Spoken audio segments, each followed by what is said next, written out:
Hello everyone, I am doctor Rekha Arya. I am a cancer specialist और आज इस video में मैं कुछ ऐसे क्वेश्चंस के आंसर लेकर आई हूँ जो सभी पेशेंट के, खासकर जो हेड एंड नेक कैंसर के पेशेंट होते हैं, उनका जब रेडिएशन पूरा हो जाता है तो उनके क्वेश्चंस होते हैं। जैसे कि सिकाई पूरी होने के बाद लार कब बनेगी, मुंह में स्वाद कब आएगा, स्किन रिएक्शंस जो आ रही हैं ये कब खत्म होंगी, और हम अपने नॉर्मल वर्क पे कब रिज्यूम कर सकते हैं। सिकाई पूरी होने के बाद कब हमें पता चलेगा कि हमारी बीमारी खत्म हो गई है या नहीं हो गई है।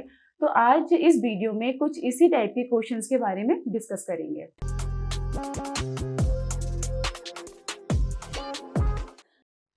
तो सबसे पहला क्वेश्चन होता है, ज़्यादातर पेशेंट मुझसे पूछते हैं कि मैम सिकाई पूरी होने के भी 2-3 हफ्ते हो गए लेकिन मुंह में स्वाद नहीं आ रहा है। तो स्वाद आने का जो प्रोसेस होता है वो 2-3 चीज़ों से कनेक्टेड होता है। जैसे कि लार नहीं बनती है, लार भी एक स्वाद आने का रीज़न होता है। तो जैसे जैसे लार बनना शुरू होगी, खाने के साथ स्वाद आना शुरू होगा। दूसरी चीज़ क्या है, ज़रूरी नहीं है जो सिकाई से पहले या कैंसर से पहले जो टेस्ट आता था फूड में वो सिकाई के बाद आए, क्योंकि कुछ ना कुछ रेडिएशन से टेस्ट बड हैम्पर हो जाती हैं। स्वाद आने में महीनों लगते हैं, किसी किसी मरीज में 3 महीने, किसी में 6 महीने और किसी में 1 साल तक लग सकता है। तो एक क्वेश्चन का जवाब ये हुआ कि लार बनने में कितना टाइम लगेगा, तो महीनों से लेके सालों तक लग सकते हैं। दूसरा होता है कि जो ड्राइनेस है माउथ की, जो लार नहीं बन रही है वो कब तक बनेगी। जीरोस्टमिया मोस्ट कॉमन साइड इफेक्ट होता है सारे हेड एंड नेक कैंसर्स का। उसमें क्या होता है, लार कब बनेगी एंड कितना टाइम लेगा रिकवरी में। जो लार ग्रंथियाँ होती हैं वो इस बात पे डिपेंड करता है कि कैंसर कहाँ का है, कितनी डोज लगी है और कितना रेडिएशन से हमने उनको बचा पाए हैं। क्योंकि कभी कभी कुछ कैंसर्स ऐसे होते हैं जो लार ग्रंथि के पास ही होते हैं, तो हमें रेडिएशन डोज उतनी अमाउंट में देनी होती है कि लार ग्रंथि का फंक्शन हैम्पर हो जाता है। तो ऐसे पेशेंट में कभी कभी परमानेंट जीरोस्मिया हो जाता है। जीरोस्मिया मतलब ड्राइनेस। किसी किसी पेशेंट में ट्यूमर लार ग्रंथि से दूर होता है, तो ऐसे पेशेंट में जो लार ग्रंथि होती है वो जल्दी रिकवर कर जाती है। तो जो लार कब बनेगी ये जो क्वेश्चन है उसका जवाब भी मैं यही दूंगी कि ये महीनों से लेके सालों तक ले सकता है। किसी किसी में टेम्पररी जीरोस्मिया होता है, ड्राइनेस होती है, किसी किसी में महीनों लग सकते हैं। अगला होता है कि जो सिकाई के दौरान स्किन रिएक्शंस आए हैं, जो ब्लैक पड़ गई है स्किन, वो कब तक हील होगी, वो कब तक नॉर्मल आएगी। जो रेडिएशन के दौरान स्किन में चेंजेस आते हैं उसको नॉर्मल आने में सालों लगता है। जो डिस्कलरेशन आया है वो कैंसर से पहले जो स्किन थी या सिकाई से पहले जो स्किन थी उसकी तरह नॉर्मल होना, उसमें तो सालों लगते हैं और थोड़ा डिफ़िकल्ट भी होता है, क्योंकि कैंसर से कहीं ना कहीं एक जो नॉर्मल टेक्सचर होता है स्किन का वो चेंज हो जाता है। कुछ कुछ कैंसर्स ऐसे होते हैं जिसमें सिकाई के साथ साथ सर्जरी भी हुई होती है, तो पूरी एनाटमी चेंज हो जाती है, पूरा जो उसका लिम्फेटिक ड्रेनेज होता है वो चेंज हो जाता है। तो ऐसे पेशेंट्स में कभी कभी इस एरिया में, इस हिस्से में थोड़ा टाइटपन, सूजन या हार्डनेस रहती है। तो इन चीज़ों को नॉर्मल होने में टाइम लगता है, जो कि हफ्तों से लेके महीनों हो सकता है और किसी किसी में सालों हो सकता है, और किसी किसी पेशेंट में हो सकता है ये नॉर्मल की तरह ना हो। तो ये कुछ ऐसे साइड इफ़ेक्ट होते हैं जो रेडिएशन के बाद हमें महीनों और सालों इंतज़ार करना पड़ता है नॉर्मल होने में।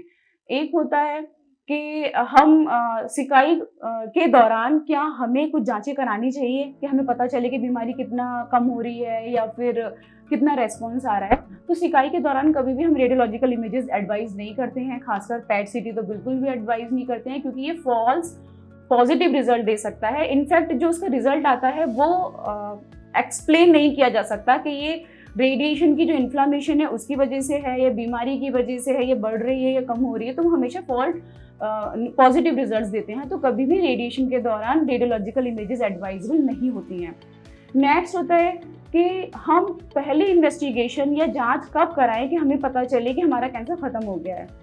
जनरली जो प्रोटोकॉल होता है, जो रिकमेंडेशंस होती है कि सिकाई के कितने हफ्तों बाद या महीनों बाद हमें जांच करानी चाहिए, वो होता है 8 to 12 वीक्स। जो head and neck cancer patient होते हैं, खासकर इस हिस्से वाले जो कैंसर्स के जो पेशेंट होते हैं, उनमें जो हम पैट सीटी एडवाइस करते हैं 8 to 12 वीक्स पे करते हैं, किसी किसी पेशेंट में जब हमें लगता है कि बहुत एडवांस स्टेज था, पता लगाना चाहिए कि कहीं और तो नहीं है, कितना रेस्पॉन्ड आया, तो हम 8 वीक्स पे भी कराते हैं। अदरवाइज अर्ली स्टेज का ट्यूमर है, पेशेंट को कोई सिम्टम्स नहीं आ रहे हैं, कोई नई फाइंडिंग्स नहीं आ रही है, तो हम 12 वीक्स तक भी वेट करते हैं। तो 8 to 12 week generally is the recommendations. Next होता है कि जब रेडिएशन पूरा हो जाता है तो पेशेंट अक्सर पूछते हैं कि हम कब से अपनी नॉर्मल जो रूटीन है हमारा, जो जॉब प्रोफाइल है, हम उसको रिज्यूम कर सकते हैं। जो आपका नॉर्मल रूटीन है, रूटीन वर्क है या जॉब प्रोफाइल है, जैसे कि टीचिंग हो गई या कुछ ऐसा काम है जिसमें आपको ज़्यादा मेहनत नहीं करनी पड़ती है, तो जैसे ही आपको बेटर फील हो, आपके साइड इफ़ेक्ट सबसाइड हो जाएं, आप अपना जॉब रिज्यूम कर सकते हैं। ऐसा नहीं है कि आप उसके लिए महीनों या सालों वेट करेंगे, या फिर आप ये सोचिए कि नहीं मेरे ये सारे साइड इफ़ेक्ट सबसाइड हो जाएंगे, मैं तभी मैं ज्वाइन करूँ। जितनी जल्दी आपको बेटर फील होता है, जितनी जल्दी आप अपने साइड इफ़ेक्ट के साथ क्वालिटी ऑफ लाइफ को बेटर फील करते हैं, आप अपना जॉब प्रोफाइल रिज्यूम कर सकते हैं। किसी किसी में क्वेश्चंस होते हैं कि सिकाई के बाद यहाँ पे इस एरिया में जहाँ रेडिएशन देते हैं, खासकर ये चिन वाले नीचे वाले हिस्से में सूजन आ जाती है, ये वाला हिस्सा लटक जाता है उनका, तो उन्हें टेंशन हो जाती है कि ऐसा मतलब क्या हो गया, कि ऐसा क्यों नई फाइंडिंग्स आ गई। तो कभी कभी अगर उस पेशेंट की सर्जरी हुई है तो इस हिस्से में टाइटपन आना नॉर्मल है, क्योंकि उसके लिम्फेटिक्स चेंज हो जाते हैं, तो वो टाइम लेते हैं नॉर्मल होने में, कभी कभी नहीं भी होते हैं। बट अगर सर्जरी नहीं हुई है और इस वाले हिस्से का, चिन के नीचे की स्किन अगर लटक गई है, हैंग हो गई है, स्वेलिंग हो रही है, तो ये नॉर्मल साइड इफेक्ट है रेडिएशन का, जिसको हम ड्यू लैब बोलते हैं। ऐसे केसेस में हम पेशेंट्स को एडवाइस करते हैं कि आप टाइट बैंडेज लगाइए, जो कि चिन के नीचे से जाके ऊपर टाइट करके आप बांध लें सर के ऊपर।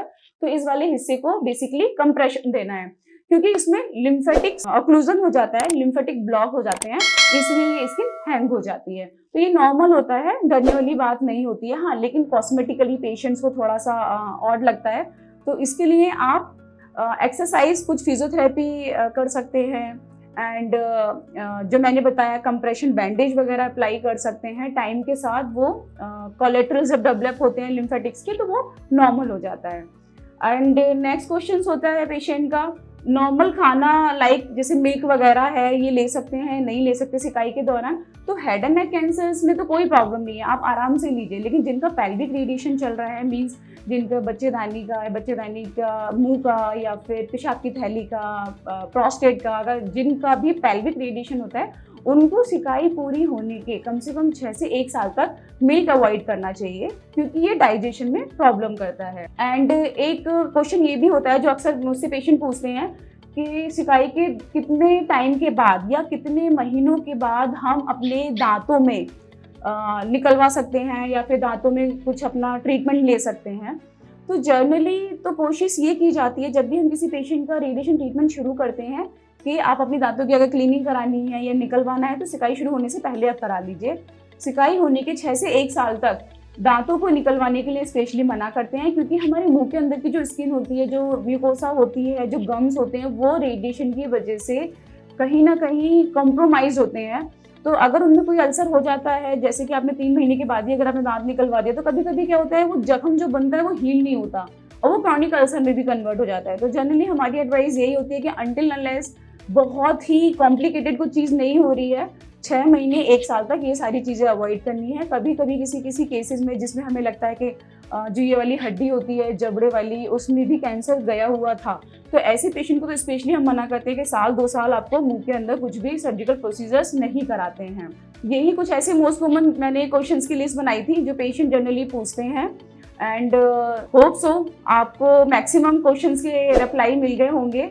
And please like, comment, share my channel and share my video. And अगर आपको कुछ भी क्वेश्चंस होते हैं, कुछ भी आपको डाउट होता है, तो आप कमेंट बॉक्स में क्वेश्चंस डाल सकते हैं, मैं उनके रिप्लाई दूंगी। Thank you so much for watching.